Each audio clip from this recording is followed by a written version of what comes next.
All right, so hello everyone. We have the one and only Richard Chappell, who is a philosophy professor, author of the excellent Substack Good Thoughts, which is linked in the description, and a previous guest on this channel, which is no doubt the most sort of prestigious of those awards.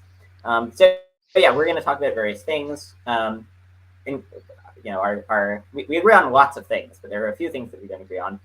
So we'll probably mostly talk about that. First thing that might be worth talking about is you've previously said hedonism, like you sort of don't really get why people are hedonists. Like, it just seems to kind of like too limited a view of what things are good, and that it includes hedonic states. Um, and so I want to argue that at least hedonism is like a viable view, even if it's not the best view. It's at least not a crazy view, wherein we can understand why one's a hedonist. So I think there are sort of three primary considerations that I think primarily motivate my hedonism. One of them is that I think that like when I reflect on the counterexamples, like the experience machine, or there's a counterexample that you gave that you can explain in a second involving robot swapping to hedonism, like they really just don't move me, and they sort of seem to me intuitively like the type of superficial intuition pumps that people make for deontology, but that are ultimately not persuasive. But obviously that's not going to apply to everyone. That's just sort of a fact about my own psychology that I don't feel very moved by them. The second thing is that I think that any view that denies that at least that pleasure is good is going to be a crazy view, given that it's very obvious that at least one of the good things is pleasure is good and good is bad. But for those of us who reject the ontology, and reject sort of many of the things that people think are valuable, we're going to have a pretty high bar for what things to include as just sort of basic moral entities. So we're going to reject, for example, the existence of rights. We're going to maybe reject the existence of supererogation. And so if we're already rejecting most of the supposed moral entities, then it seems like we should have a sort of high bar for admitting new moral entities. And it's not clear that the bar is passed by the entities that objectivist theory posits. And then the third thing is just a thing that you and I have gone back and forth on a little bit on via blogs, that I think that you have this problem of lopsided lives, where you have a life that scores really high on the non-hedonic goods and really low on the hedonic goods, and it seems like it seems like that's not a good life, no matter how high it scores on the non-hedonic goods. And I think that there's no good solution to that. But so yeah, so thoughts on hedonism and on Yeah, the so basic those seem like pretty good arguments. So I'm inclined to accept your conclusion that at least it's not a crazy view. You can give a reasonable defense of hedonism. So you've definitely swayed me since my past self, who used to think that hedonism was just completely out there and couldn't understand why anyone would even defend it. I guess insofar as I'm still inclined to push back against and think, well, okay, you can give a reasonable defense of it, but I'm still not convinced it's the right view. I guess some of my pushback to those arguments would be partly stemming from a less skeptical starting point. So I guess you're sort of making this claim that if you reject deontology, you have to think that a lot of like ordinary values and stuff are just deeply misguided. You got to have a really high bar for anything to actually qualify as like a real value. And I guess I reject that. I think I have more sort of intuitionistic leanings methodologically. And I think really the reason why I reject deontology is not that I think there's some like skeptical bar that the values don't meet, but rather I just, upon reflection, when I think about the cases, and particularly thinking about them more systematically, it just doesn't seem to me that the things they're appealing to have non-instrumental value. So it really is just a matter of what actually seems like the right view on sort of deeper reflection. Whereas it sure does seem to me that there are non-hedonic things that definitely do have non-instrumental value. So things like, loving relationships and maybe like achievements where you're engaging with like projects of worth rather than just being blissed out on drugs or counting blades of grass. It seems like there are really big differences there, and it doesn't strike me as purely instrumental. Whereas if I think about something like deontic constraint against breaking a promise, promises are important. I think people should keep their promises. But it strikes me as for a purely instrumental reason. When I think about why is it so important to keep a promise? Well, when you break it, it's likely to inconvenience the other person and make social cooperation more difficult. There are all these instrumental things that are a big part of it. Whereas it doesn't seem to me that there's that kind of the attempts to give an instrumental explanation for non-hedonistic intuitions just seem to me misguided. It's like yeah, I can grant, I can imagine a case where, like, yeah, plugging into the experience machine, maybe there would be some risks involved that it might fail and turn out to be bad for you. But I can bracket all that. Even if I stipulate, like, I can really imagine, no, it really would be a hedonistically better experience. I still wouldn't want to do it. I wouldn't think it was good for me to do it. I wouldn't want my son to have a life that was purely plugged into an experience machine and never interacting with another person. That just doesn't seem like a valuable life. So it's not a purely instrumental thing. But of course, if you just have different intuitions, then it's, I guess we maybe can't really, we might have just reached bedrock. It's not clear that there's more progress to be made there. So I guess that's maybe the core disagreement there is that methodological issue. Yeah, well, I mean, I think that the methodological thing is sort of part of what motivates it, though I think, I mean, I really do think just sort of more fundamentally, it's that I really don't have the intuitions. But I mean, in terms of the point about methodology, I think that like, so I mean, I'm also inclined towards intuitionism, but so we know that the correct ethical view is going to diverge from our intuitions in at least some cases, because our intuitions are not infallible. And so I think I might be more inclined towards an intuitionism, sort of more like Sidgwick, where, I mean, not quite like Sidgwick, where Sidgwick said, in order for an intuition to be trusted, it has to meet these 4 criteria. I don't remember exactly what all of them were. And it was sort of a high bar, and I think I might be more inclined to that. And then I think that just on the point about whether we reject like deontic constraints because we have a high bar, well, but, like, there is a sense in which, in some cases, it does seem wrong, in which there's going to be sort of a superficial sense in which when we reflect on our intuitions, they're going to sort of be deontological. So in the promise case, suppose you make a promise to a dead person to water their garden, and they're dead, and so there's no benefit to watering their garden. There are no second order effects, and like, I don't know, there does seem to be sort of a sense in which if you don't water their garden, you're doing something, at least there's at least a reason not to water their garden, or sorry, a reason to water their garden. Now, I'm inclined to sort of reject that intuition just based on kind of reflection on what matters, but like there are going to be cases where it seems like deontic views are going to get the result. But the broader point is just, if you and I agree that of the basic things that people think are morally valuable, that like most of them are wrong. Now, they can still be valuable in an instrumental sense, the same way I think that objective list goods are valuable in an instrumental sense.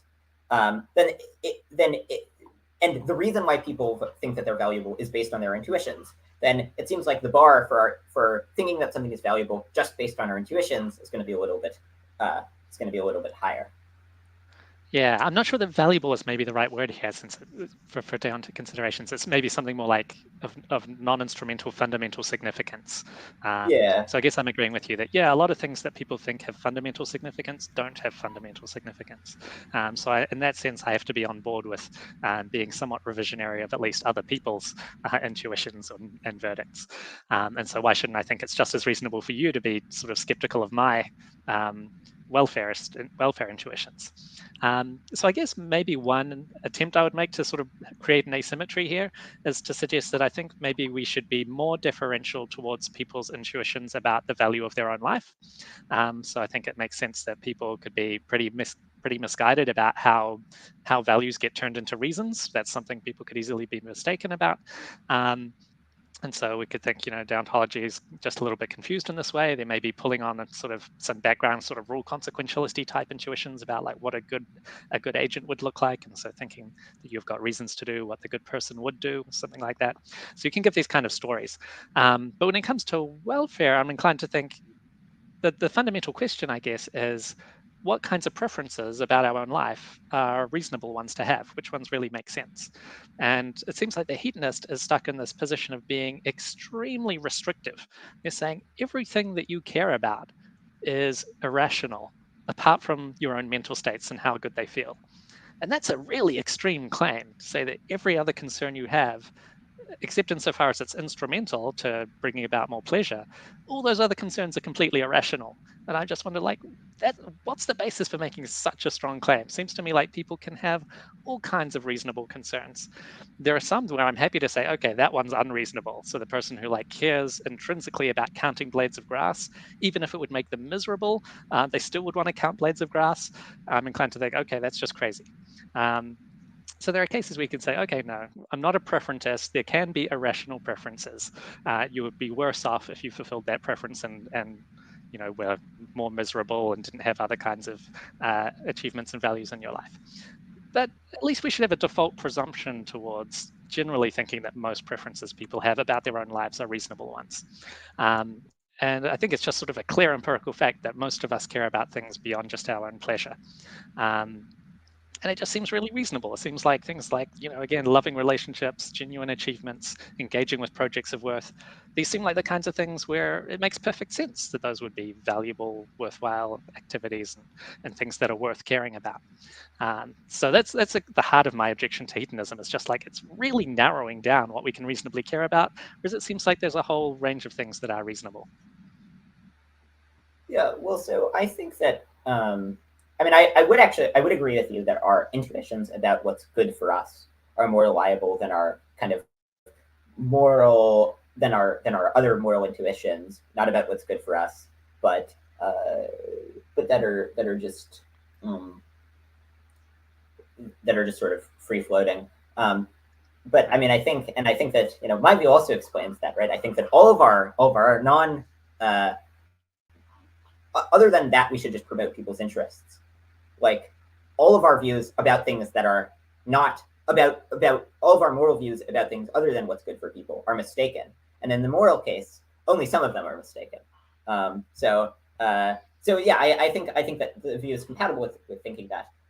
Um, I in terms of like so yeah, I agree that hedonism it's a little bit restrictive. I think that we can tell a story about how on hedonism we get this kind of range of goods that we value in kind of a similar way towards the way that you try to explain away our deontological intuitions. Like it it sort of if we think about our objective list intuitions, there are things like maybe knowledge, relationships, achievements. Um, it seems like the best dispositions to have are ones that don't just treat them as instrumental. If you're a good hedonist, the attitude that you should have towards those things is not just treating them as purely instrumental. And so I think hedonism, like if you just thought of it, your friend as a just sort of pump for both of you, to get joy, that would seem like that just wouldn't be conducive to good and long lasting friendships. And so I think that so hedonism can explain why it's proper for us uh, to to to like to develop the sort of objective list attitudes towards these things. And then when you look at all the objective list goods, they seem like they seem to all be explainable by just the things which it's proper to develop non-instrumentalist attitudes towards on hedonistic grounds. And so we seem to get from this a really parsimonious account of our objective list intuitions uh, that that's able to explain all of them. It's able to sort of maintain much of their force, and then it's able to also be consistent with hedonism, which is this sort of like very parsimonious theory, very kind of elegant, and then it also avoids all these challenges with lopsided lives, and so that just seems like to me a better option. But different people will count up the theoretical costs and benefits differently. Yeah, and I don't want to dwell on hedonism too much for our entire time, but I guess just to quickly follow up on that, I think you're right that if you're already drawn to hedonism, you probably shouldn't be too bothered by other people disagreeing with you, because you can give this kind of debunking explanation of how things, it's like appropriate in some sense. It's useful for other people to have the intuitions that other things matter besides hedonic stuff. That's like a good way to be if you're going to have a happier life. But if you're not already drawn to hedonism, then it's not very appealing to be to give this sort of debunking story, because it's not one that makes it seem independently plausible that the hedonistic stuff is the only stuff that matters. Um, I guess one would need to be more persuaded by things like the Lopsided Lives Challenge or some of these other objections to really feel like they had to be moved to hedonism and then accept that debunking explanation. But just sort of from a more common sense perspective, it just, it sure does seem like it's not just useful to care about your relationships with other people, it's also warranted, it's fitting. And the fact that hedonism implies that it's unfitting and merely useful to care about your relationship non-instrumentally, that seems just too radically revisionary for me to find plausible. Yeah, well, I don't know. I think that you can say that the fitting attitude towards a friend is one of appreciation, for example, without thinking. The question is not whether you should have like whether the fitting attitude. The question is whether the fitting attitude to friendship in itself, absent the hedonic states, is uh, is one of positive attitude, independently of independent of hedonic considerations, and that doesn't seem so obvious. But, well, I think the crucial thing is, so it might not be that like a friendship that was completely lacking in any, pleasant interactions wouldn't necessarily be a valuable one. I think that the crucial test for distinguishing between the two views is whether the friendships are fungible. Right. So if everything is instrumental to the pleasure it gains, then any equally effective means to that same end should be regarded as sort of normatively indistinguishable. You should have no desire to maintain your current friendships in particular when compared to the prospect of like replacing your friend with an equally pleasure-inducing alternative. And that just seems like a very inappropriate attitude to have, I think, to regard friendship as purely instrumental in that way. Especially if, I think maybe even more so for some other relationships. So, if you imagine, once you're a parent, you could imagine replacing your child with like a slightly more optimal child or something where you both had slightly happier lives as a result. That seems atrocious. And that's like incompatible with loving the individual, I think. So insofar as one thinks that love itself is a warranted attitude, it seems like hedonism's incompatible with that. Yeah. Yeah. I sort of, you and I seem to have different intuitions about this case. But one thing that also might be worth talking about is you're opposed to being turned into an oyster that lives infinitely long and gets just sort of mild pleasure for an entire period. And I'm very much in favor of being turned into an infinitely long living oyster. It's what you really aspire to. And I think want to be an oyster. It's true. Yeah, I'm hoping that I'm hoping that with this research into age extension, I'm really hoping that we can just be eternal oysters.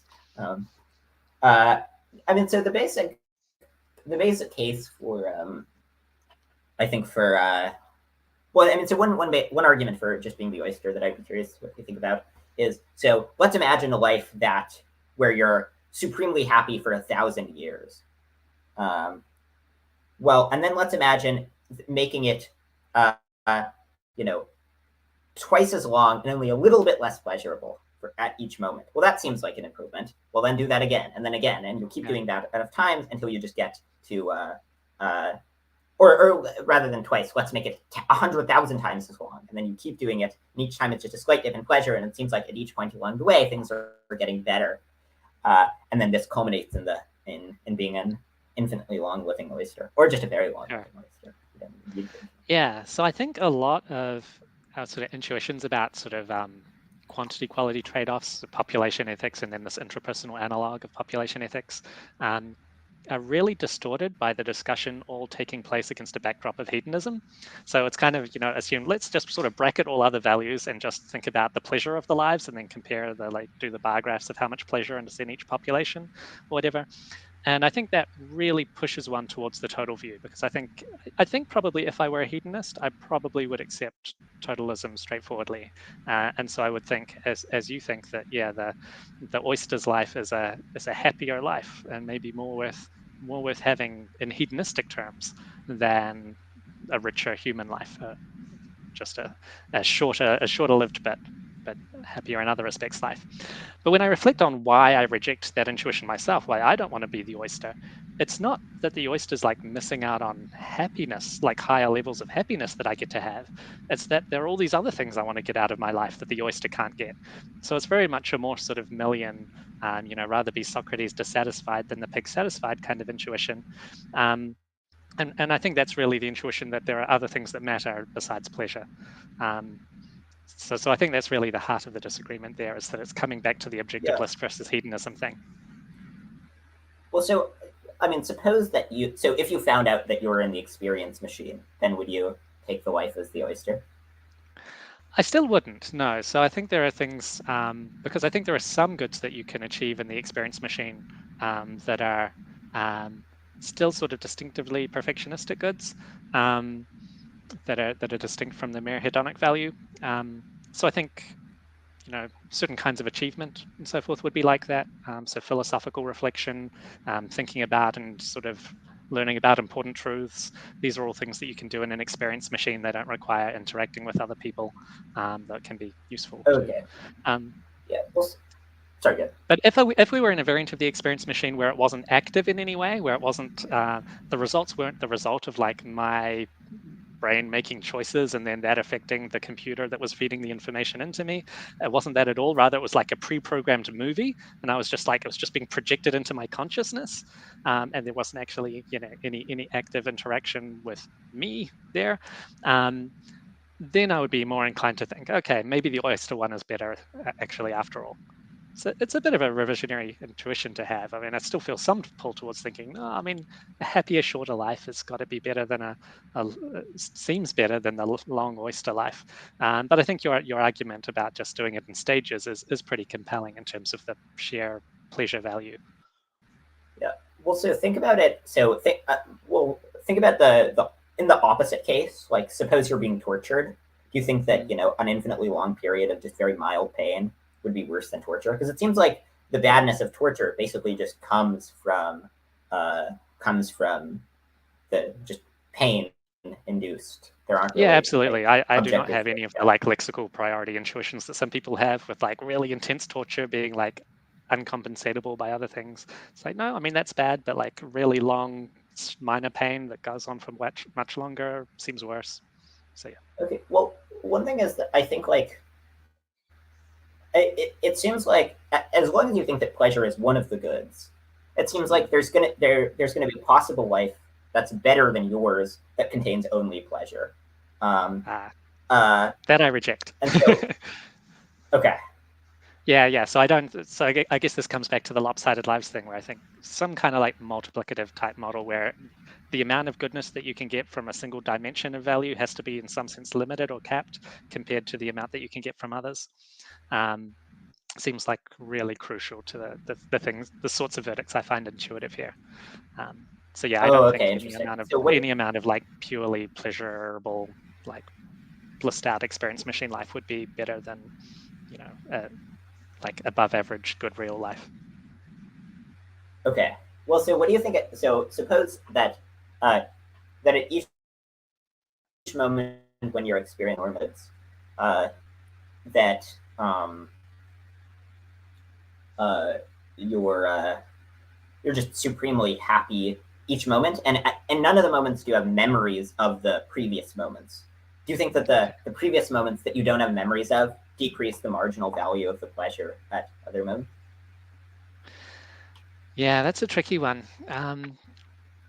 So it does raise really difficult questions, the sort of view I have in mind, really difficult questions about sort of individuation of personal identity and things. Like at what stage do you just count it as a different person, and then is it more valuable to have like multiple different people, all in some sense starting from scratch and getting to have that pleasure rather than a diminishing marginal return to someone who has already had some pleasures.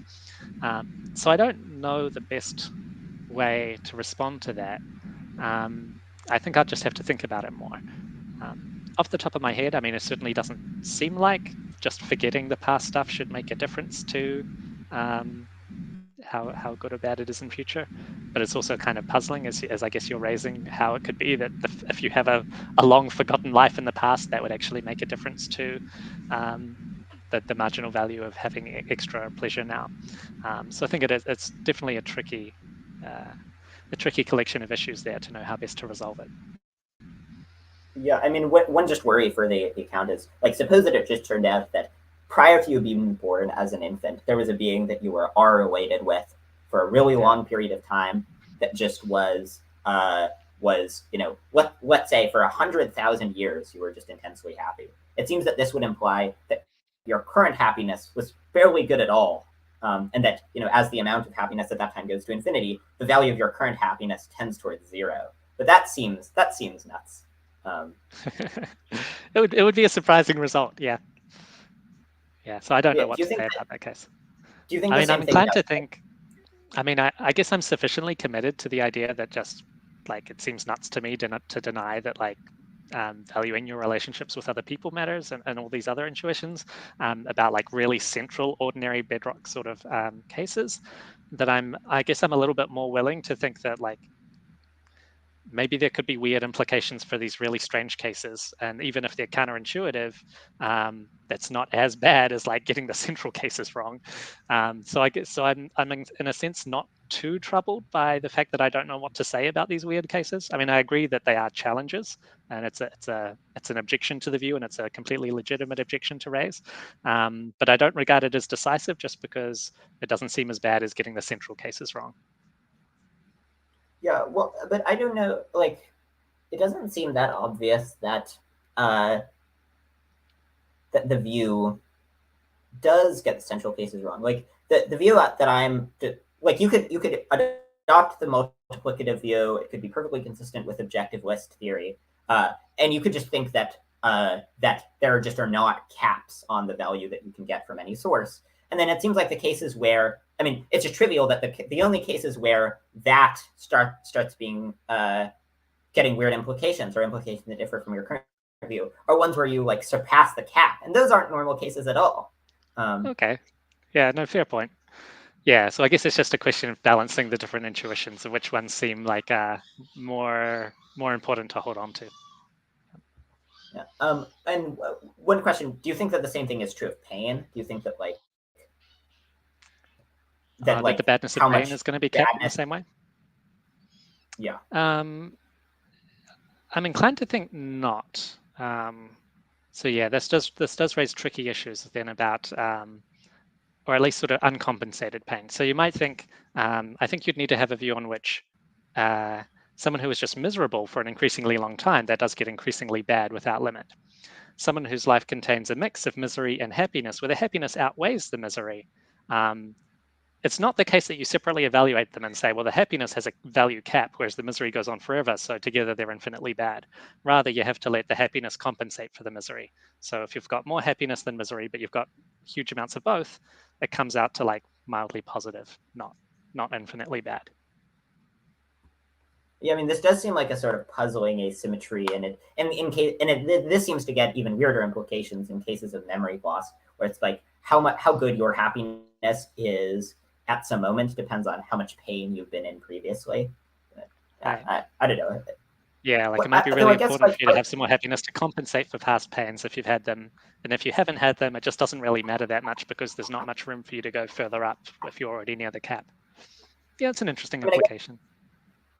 I guess one question is like, this view doesn't seem to have very many theoretical virtues. Like maybe one virtue is that it explains the oyster case, but the oyster case, like it seems like that case is just playing on sort of misleading intuitions, given that it seems like 95% of our intuitions are intuitions that you reject about the lexical thresholds or some like lexical priority, and favoring scope and sensitivity. And so it seems like the only virtue of this view, like it explains why if you lived 100,000 years being supremely happy at each moment, why that wouldn't be better than your current life. But right. I don't know. It doesn't like that doesn't seem so obvious. Yeah, someone should be willing to revise that intuition, you think? Yeah, I mean, I'm open to it. I mean, the view could well be wrong. I guess I'm just, I'm drawn to general methodology of reflective equilibrium, and to a large part, when it comes to judgments about welfare and well-being, that's a matter of kind of reflecting on our preferences about our own lives and what kind of life we would want to lead, and trying to systematize those and come up with an explanation of, well, what are the values that we ultimately care about, and how can we make them all fit together. So in a sense here, I guess that just is sort of I'm trying to sort of reflect on the fact that I do have these very strong non-hedonistic values when I reflect on my own preferences about my own life, and and others I care about, the sort of life I would want my son to have. It's just I don't really see pleasure as that centrally important. It's undeniable that pleasure is good, but I don't think it's actually that good. It's not like the most important thing when I think about what seems important to me in life. So it's partly just, I guess, a reflection of those values and reflections. I don't think anyone who disagreed with me and just had different preferences when they reflect on what matters to them. I don't think the fact anything I've said would give them strong reasons to change their mind. It's just, I think, a sort of process of reflection for each person to go through for themselves to figure out what they think most plausibly matters. Yeah, well, I mean, you could certainly believe in non-hedonic goods and just not think that there's a cap. Um, uh, and Yeah, I then, guess that's just especially though it does seem. I guess there's maybe a certain resistance to a certain kind of fanaticism. So there's the worry that if a sufficiently large quantity of very small hedonic goods could outweigh anything, like everything else, like almost trivially, there's something that strikes me as just deeply implausible about that. And especially if you then combine it with very small probabilities of attaining that very large quantity of small at each moment hedonic goods. Like, should I be willing to sacrifice my life for a 0.001% chance of becoming an oyster? Like, that just sounds insane. I think that's a really big theoretical cost of your view, that you should be willing to gamble everything for a tiny chance of becoming an oyster. Yeah, well, I don't know. I think that it's in that case, I think that just there are going to be other ways of resisting fanaticism. So presumably your view will hold that some arbitrarily large amount of value is at least possible, based on a sufficiently large population. So it seems like you also get it seems like we're going to have some solution to fanaticism, and the solution to fanaticism might also explain the oyster case. Now I'm inclined to just maybe I'm a fanatic. I'm inclined to bite the bullet in a lot of these fanaticism cases, but yeah, I'd gamble my life for a very low probability of being an eternal oyster. I guess one other weird implication is, so the following two principles seem plausible. One of them is that suppose that there are a series of people living lives that are causally completely isolated from each other. They're just in caves. They don't interact. That seems that seems sort of that they don't affect the value of each other. They're just completely causally disconnected, and that seems sort of plausible. And then the second one is that suppose there's a world where some arbitrarily large number of people experience just arbitrarily large hedonic values every single moment. And then there's one person who every moment experiences just a very small amount of pain each moment. Or, it can be they get a pinprick every year. It seems like your view commits you to saying that this is a terrible world. In fact, it's infinitely bad overall because each of the values of theirs eventually caps out, while the value of the pain continues going negative infinitely. And so, as the time goes to infinity, this gets infinitely bad. But I don't know, that doesn't seem like a worse world than one where 10 billion people are tortured for 100,000 years. Yeah, no, I would reject that implication. So I think it would be a similar sort of thing to what I was saying within a life in terms of compensation. So I think having a life that has a pinprick of badness happening, each day for millions of years or whatever, even though by itself that would be a very, very bad life for the person living it if there was no compensating goods within that life. It still could be that the world as a whole would not be made worse by having that life and a correspondingly good one added alongside it, even though there wouldn't be a huge reason to add a yet another similarly good life to existing ones, perhaps. But then you have to reject the kind of non-interactionist principle where you get the result that what's going on in the other caves affects how good the pleasure is of the people in that cave. But that seems really weird. Right. It doesn't seem like how good it is when a person just enjoys their life depends on whether there are other people being sad in other caves. That seems sort of odd. Yeah, so you've got this Egyptology objection to value holism in general, that like, yeah, why should the value of this thing matter depend on what's going on in other parts of the world or millennia ago in other parts of the world even. I guess I've never been that convinced by that objection. I mean, partly, I mean, I can get the sense of it. Like I can feel, yeah, it does seem sort of surprising. But on the other hand, it's just sort of a straightforward implication of thinking that value has sort of, in some sense, that welfare has diminishing marginal value or something along those lines, or that pleasure has diminishing marginal value for welfare, any of these kind of diminishing kind of conceptions of value. And so then it's just a question of, well, which is weirder? The idea that you should be like fanatical and like willing to gamble, having like a good life at all for like a tiny chance of an amazingly, so-called amazingly good one that's very high on the scales of these quantities of certain kinds, maybe just time, it's the same tiny bit of value for a sufficiently long time, which is weirder, accepting that or accepting the kind of Egyptology, how good something is depends on what else there's already been. And I guess I'm willing to think, maybe the Egyptology thing might not be so bad compared to fanaticism. So Yeah, but I guess I do have pretty strong intuitions to suggest that something like the diminishing value account, it can do a lot of good work for us. yeah, I don't know. I mean, one thing is just like in terms of the, just briefly, in terms of Egyptology and value holism, I think that the Egyptology objection, it won't apply to all versions of value holism. Like you might think that that the value of a life is more than the sum of its parts, but there's some important way that they interact. So like, or that if populations are interacting the right way, but if they're just completely causally disconnected, just in their own cave somewhere, then the implication starts to seem a little bit weirder. Yeah, I don't know. I mean, I have kind of strong Egyptology intuitions, and I mean, I think that just there are going to be other solutions to fanaticism, where that one can have, and so you can just. Well, I mean, I don't know. To a sort of doubling the universe kind of cases, like I mean, just sort of double or nothing gambles strike me as so bad. And I mean, the intuitive reason why is that having double the universe doesn't seem twice as good. Yeah, I mean, I think that, I mean, I think part of that is just status quo bias. That like, Okay. but I mean, I do see the point. Though I guess I think maybe part of the intuition is that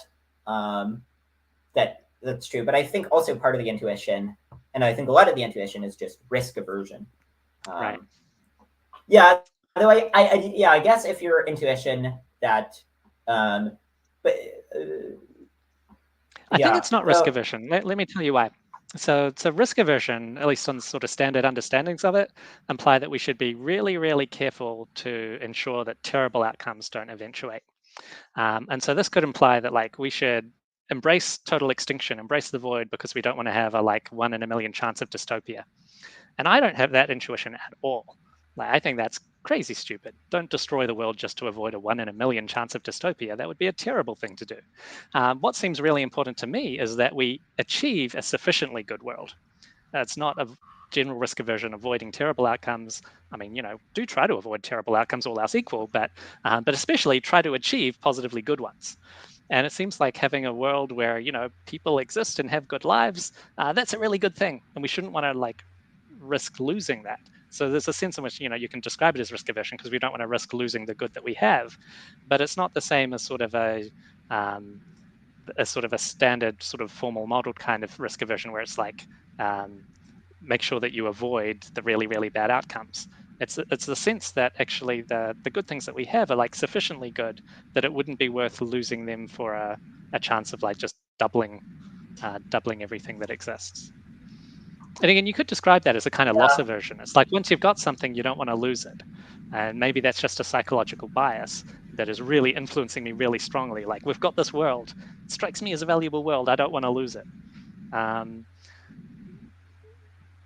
So yeah, one way to describe it is maybe that's just a kind of We loss do that. aversion bias. The other way you can go, which is I guess the way I'm more inclined to go, is to think, no, this is an actual like moral insight. It's like the correct response is to think this isn't worth losing just for a chance of doubling everything.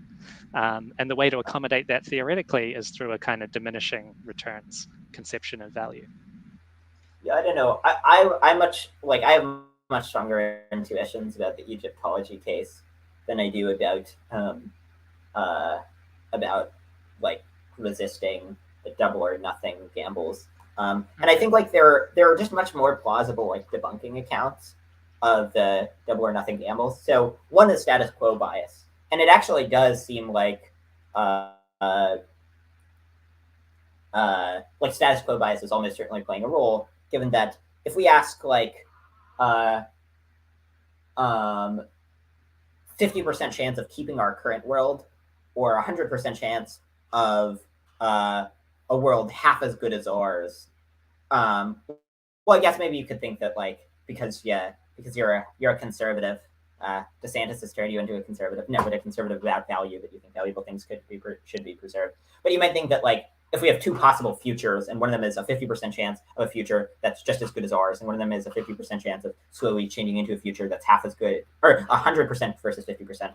Uh, I think a lot of people are going to have the intuition that you should just keep the current world. And I think that that has a lot to do with status quo bias. And then I think also we'd expect like irrational loss aversion, where people sort of they round probabilities above around 50% to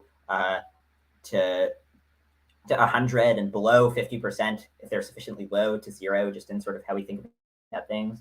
Sure. And so I think that if we compare the intuitions, it's like we have a few biases that kind of explain our intuitions about that case that we just know exist as a matter of cognitive psychology. And then in the case of the Egyptology objection, there just don't see like that. That seems much more like the kind of reflection on what really matters that we should trust more.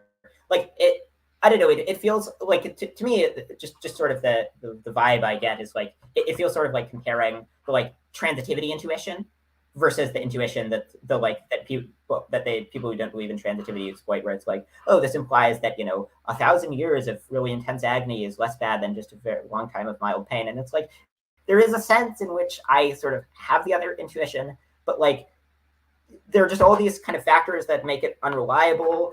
And Yeah. also, like, I don't know, it just seems like transitivity is this kind of thing that we reach through, reason reflection, while the other thing is more of like an emotional response of like, this isn't the kind of world that I would want. But Yeah. I don't know, yeah, different people will go different ways here.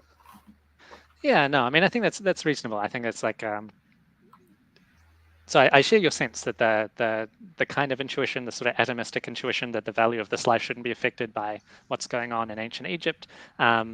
It's kind of it's almost quasi-formal. It's kind of got a content-neutral sort of formality to it that's maybe plausible in something like the way that transitivity is.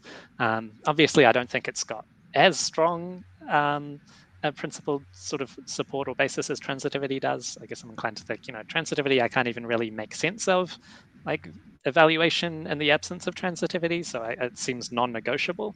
Whereas I think this one clearly is at least negotiable. I can make sense of doing value theory without the atomistic principle. When I reflect about these cases, that's precisely what I do.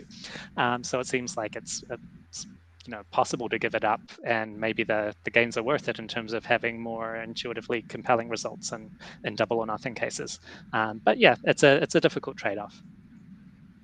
Yeah. And unlike with transitivity, if you deny it, there's no way to take your money. So that's sort of a worry. Okay, one other thing. So you had an article in which you argued that we should count kind of innocent interests for more. So you said that, or you sort of suggested that we shouldn't count non-innocent interests. So you gave a case where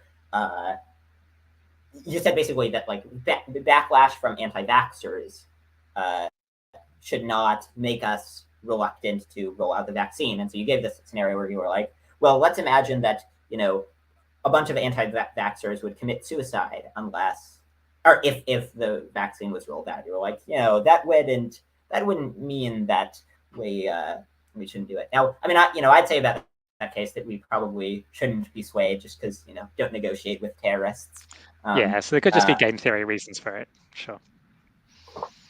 Yeah, but I think like the view that just we don't count non-innocent interests at all ends up saying really weird things. So let's imagine that you have two halves of society, uh, and each of them are considering taking a vaccine that improves their health slightly, and the other half will all kill themselves if the other half takes the vaccine.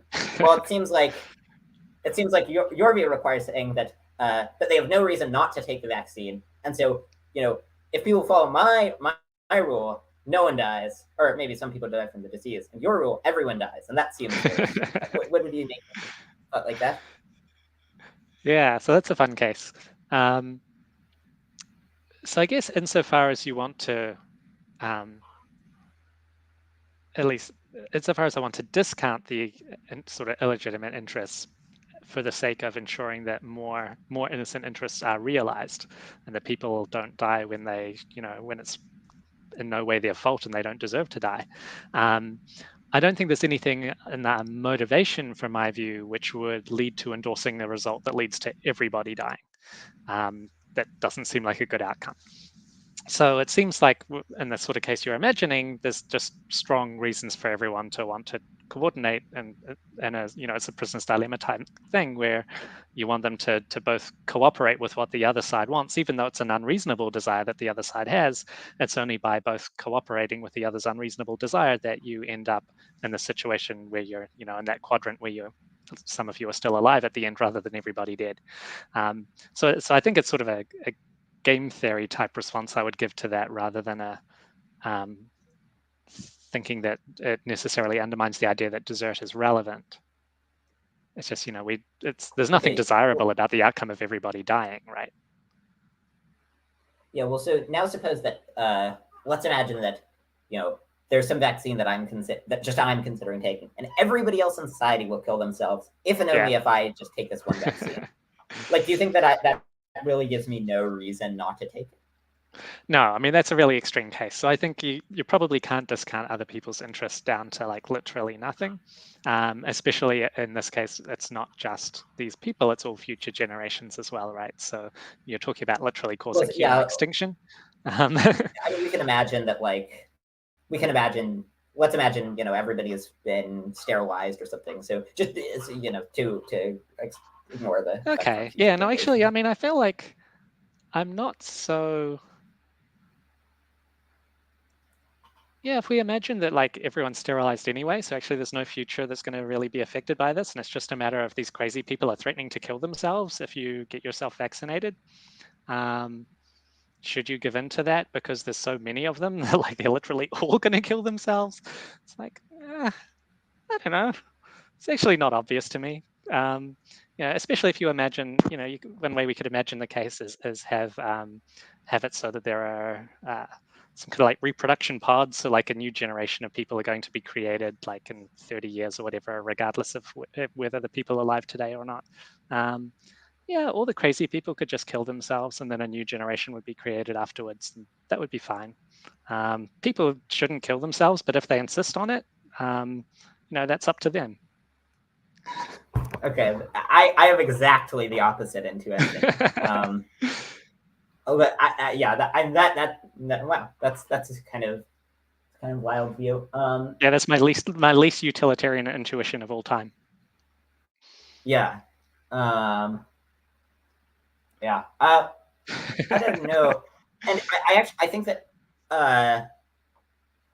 any view that you get where you even discount the interest slightly, you're going to get the similar prisoners style dilemma worries, because you can always just have cases where each of them, like, suppose that there's a thing that will prevent them from losing one toe, but each of the other guys will cut off two of their toes. Well, if you discount it by more, it's just like you can set it up such that it ends up being a Pareto disimprovement. Now you can sort of have the game theory response, right? But I mean, suppose they can't coordinate. Like, suppose you're just advising that there's one Richard on each side advising them of what to do, and the Yeah. killing themselves or cutting off their toes if the others take the vaccine, that's non-negotiable. It seems like the advice Right. I would get would result in everyone being better off. The advice you would give would result in everyone being one toe short. Oh, I think you're misunderstanding what advice I would give in this case, though, because in this case, well, I'd have to think it through, but I guess my initial thought is you're not any more reasonable than they are. You're threatening to do crazy stuff too. So there's no obvious reason for you to kind of defect in this case and take the vaccine because your interest in retaining your toes is one you're also kind of you've got these unreasonable dispositions of threatening to cut them off if the other people take their vaccine. So given that you've got this like standing commitment to doing unreasonable things, you've got no standing to complain when other people have the like disposition to do the unreasonable thing in response to you. So I think given that parity between the two sides, I'm inclined to think, okay, yeah, each side should just do the more impartially beneficial thing then and refuse to protect themselves, refuse to take the vaccine so the other people don't cut off their toes, and in return you expect that they will not take the vaccine so that you don't cut off your toes. I mean, I guess my real advice would be to like stop threatening to cut off your toes, just take the vaccine and then be reasonable. But if that's not on the table as something that the people are willing to consider, if they insist on being unreasonable, then I'd say, okay, best thing we can do with you completely irrational people is at least try to minimize the amount of toe cutting that's going to happen. Yeah. Oh, well, okay. Just one other intuition pump about the. So suppose that rather than them threatening to kill themselves, they're threatening to cause themselves infinite suffering. Would that case sway you at all? Yeah, no, it would. Yeah, so yeah, deeply Okay. unreasonable people. Their suffering still matters. If they're gonna like suffer immensely. I mean, I'd discount it a bit. I don't think people's threats to cause Well, themselves you are unreasonable amounts of prepared suffering. But if it's infinite to suffering, then I guess predictably even if you cause all discount the. it a bit, it's still infinitely bad. So, yeah. Well, you seem to want to discount it a lot in the vaccine case where they were all going to die. Or would you discount their suffering, or like discount their pleasure by a large amount, but not their suffering? Yeah. I was more thinking that just their lives don't necessarily matter as much as their suffering does. So, yeah. At least that's an initial sort of off the top of my head thought. It's just that like if they would continue to suffer, and maybe it's especially if it's for like a long enough time. So I think maybe part of my background intuition here is the thought that like, well, if they're just like momentarily irrational or something, they might really regret that tomorrow, and it might in some sense like not be like really deeply their fault. Like a year from now, 10 years from now, and they're still like suffering in agony because of this like one moment of radical irrationality. Like I maybe wouldn't want to hold that against them like too harshly. Um, so maybe it just depends a little bit on the details. If you imagine that it's someone who is like, it's a really stable disposition they have to like reason in this way, and they'll continue endorsing it. Maybe suppose that actually they continually, there's no irreversible causing of suffering that they cause to themselves. It's just they will, as it happens, freely choose each morning to like give themselves another day of agony because you've made some perfectly, otherwise perfectly reasonable choice of your own. In that case, yeah, no, I guess I am inclined to think it's pretty reasonable to just discount that entirely. Like if people are causing themselves agony, that's their problem. That's not something you need to take into account at all. Yeah. So, okay. Well, one other case that. So let's imagine that the person with future Tuesday indifference, they agree to a deal where they'll be like viciously tortured on Tuesday to avoid a pinprick on Monday. You get to veto the deal, or should you veto the deal if you have the opportunity? Yeah.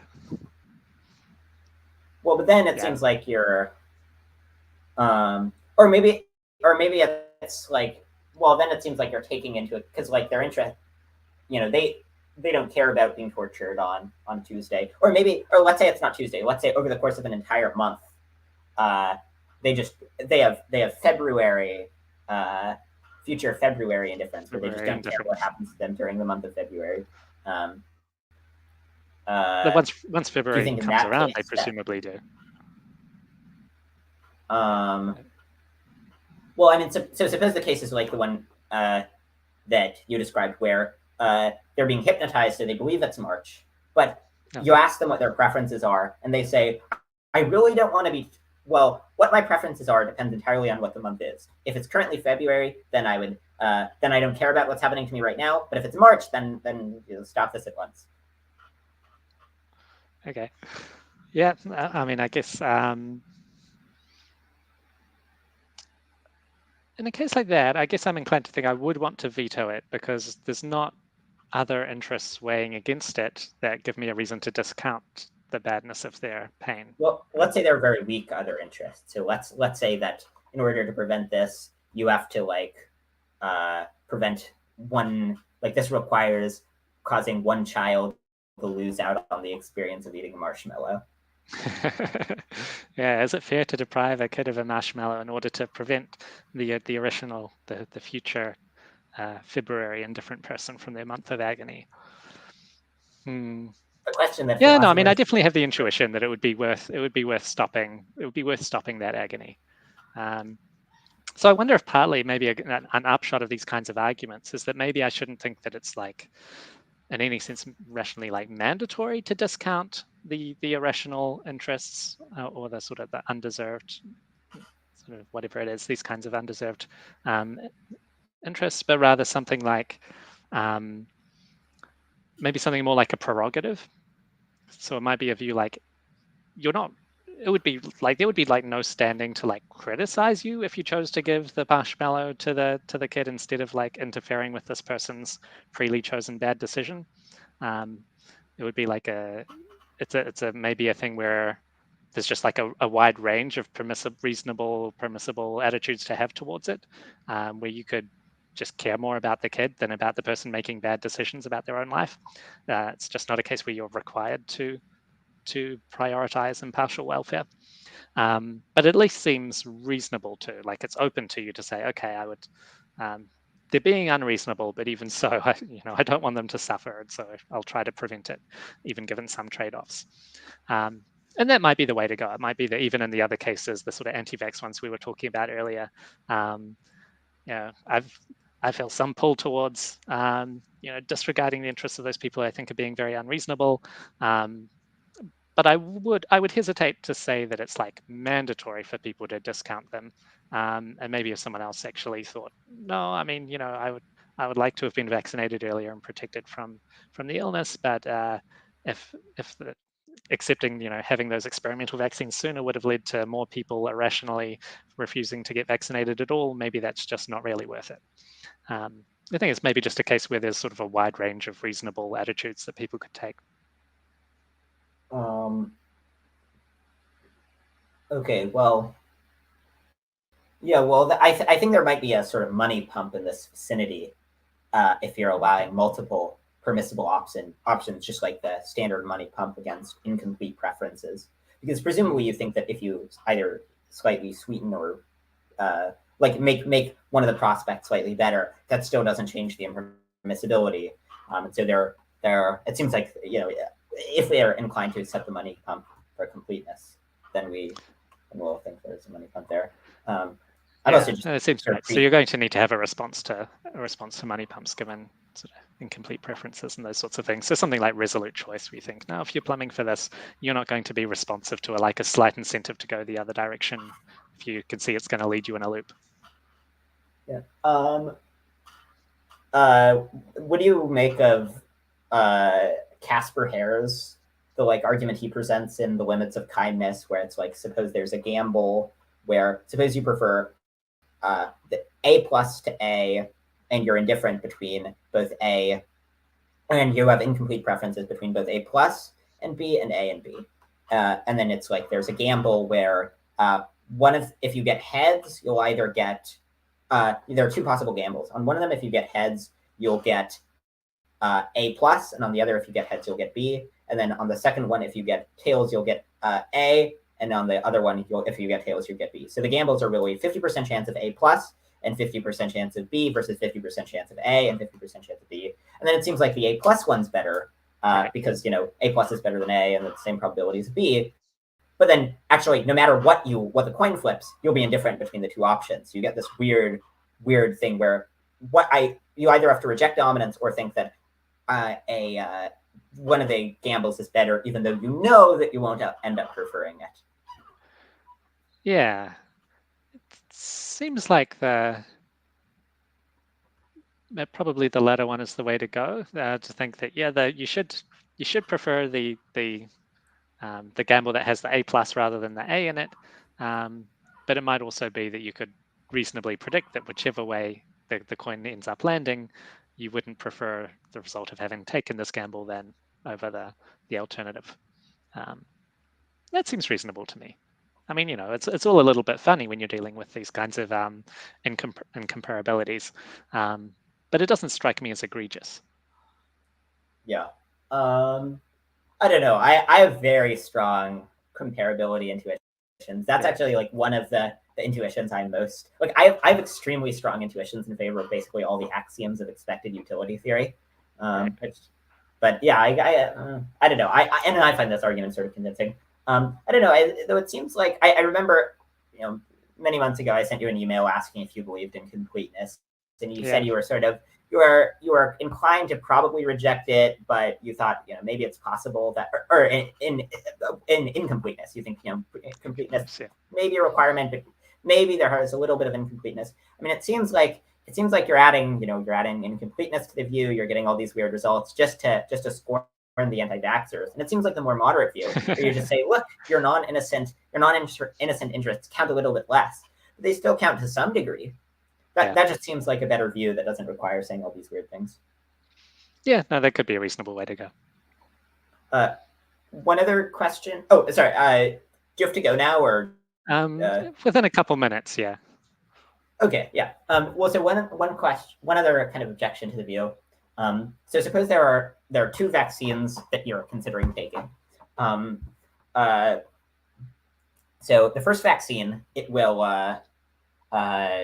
cause. So you have a bunch of anti-vaxxers who are threatening to cut off their entire leg if you take this first vaccine. And the second vaccine has exactly the same medicinal benefits, but it, through no fault of the anti-vaxxers, just if you take it, it'll necessarily be the case that one of their toes falls off. They're not threatening to cut off their toes. It just has the effect of when you take it, knocking off their toe. Right. Well, it seems kind of plausible that the second one's better than the first, in that the second one is it's better for the anti-vaxxers and it's worse for no one. But it seems obviously wrong to take the second vaccine. If taking a vaccine produces small health benefits and results in just like millions of people losing their toes, that seems wrong. And so then it seems conversely like the first one would be wrong. Interesting. I guess it doesn't seem to me wrong to take the second one in the circumstances where like it's certain that otherwise the people, if you took the other vaccine, then they would choose to chop off their whole leg. You're better off going to the one which is, Pareto superior, assuming it's like the same people are going to end up with just a toe being lost instead of their whole leg. I guess there wouldn't seem to me there's no obvious reason to go for the other vaccine.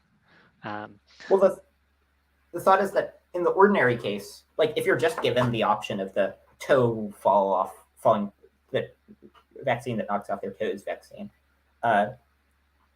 in that case, you shouldn't take the vaccine because it will knock off their toes. Sure. But it seems very weird to think, doctor comes in and they say, okay, here's this vaccine. It'll, cause 100 million people to lose their toes, but it'll improve your health slightly. And you're like, I'm not going to take that. And then they say, oh, well, here's the thing. We also have this other vaccine that if you take it, then all the people will cut off their legs. And you're like, oh, okay. Well, if there's this other option that I'm not going to take, then I guess the toe vaccine is great.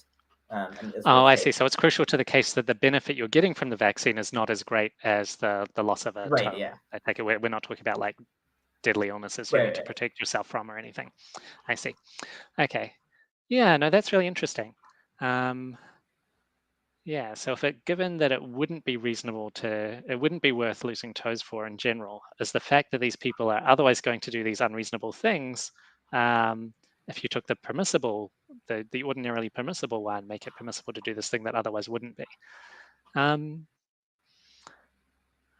Yeah. No, it's interesting. I mean, I guess I am inclined to think that does really change the circumstance. The fact that you do have this other permissible option, namely taking the vaccine that does no harm to anyone else. But if you did that, they would freely choose to harm themselves a far greater extent. I think you can do this kind of reasoning where it's like, well, this one's permissible, and the second one is Pareto superior to the first one, so the second one must be permissible too. I guess you're wanting to tolerance that and say, well, the second one's clearly impermissible, and the first one's even worse, so the first one can't be permissible after all. Well, yeah, I mean, it's an interesting case. I don't think there's obvious independent grounds to show in which direction the reasoning should go. I think that, yeah, it plausibly just does really make a big difference if there are other people who are going to respond in this crazy way to your taking the one that does no direct medical harm. I don't know. Like, it seems very weird to think that whether you should take whether you should take some option depends on whether there's another option that you're not going to take. That seems kind of odd.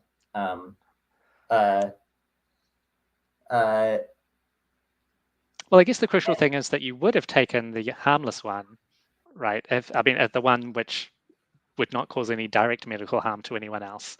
It would be a no-brainer to take that vaccine if the other people were not going to respond in this unreasonable way of chopping off their legs, right? So, like, just considering yourself and your own choices, it's kind of obvious that, like, ordinary safe vaccine one is the one to take. And it's only when you take into account the weird response of these people that you suddenly see a reason not to do it. And then it's in light of that you see, hang on, there's vaccine two, which I could take instead, which would be less harmful to the crazy people. So maybe that's a better option to take, in fact, in light of these external circumstances. But I mean, if you can disregard the external circumstances, then the first harmless one would obviously be the way to go. So I think that the reasoning here doesn't seem crazy. I mean, I agree that there is an account of why you should like take the second one instead of the first, which is that the second one is a great improvement on the first. Yeah. But my claim is just there's very strong intuition, which is of the following variety. If some action is not worth taking, and then you find out there's this other action that you're not going to take, that should not make the action not worth taking. I mean, it's like there's an old joke told by some philosopher. It's like they're at a restaurant. They're asked if they want to get blueberry pie or cherry pie. They say, I'm going to get blueberry pie. And then they're informed that they also have apple pie. And they say, oh, I'm going to get cherry pie now. Like, that just seems clearly crazy. Yeah, no, I mean, I think probably the best way to go in this case is to think that it's the mere fact that the other people have the standing disposition to do unreasonable things in response to your decisions makes it so that you don't need to count that interest of theirs so heavily. So even if you didn't in fact have the option of the first vaccine, you previously thought you did, and then the doctor's like, oh, actually, we don't have any in stock of that first vaccine anyway. But still, if we had, and if you had taken it, these other people would have chopped off their legs. That could be enough to show that it's permissible for you to take the one that will cause them to lose their toes, because that's enough to show that they have no basis for complaining. In a sense, they've got, like, their interest in their toes is something they've already effectively sacrificed by their own choices. Yeah.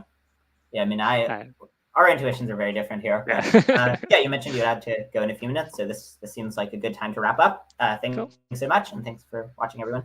Yeah, thanks very much for having me.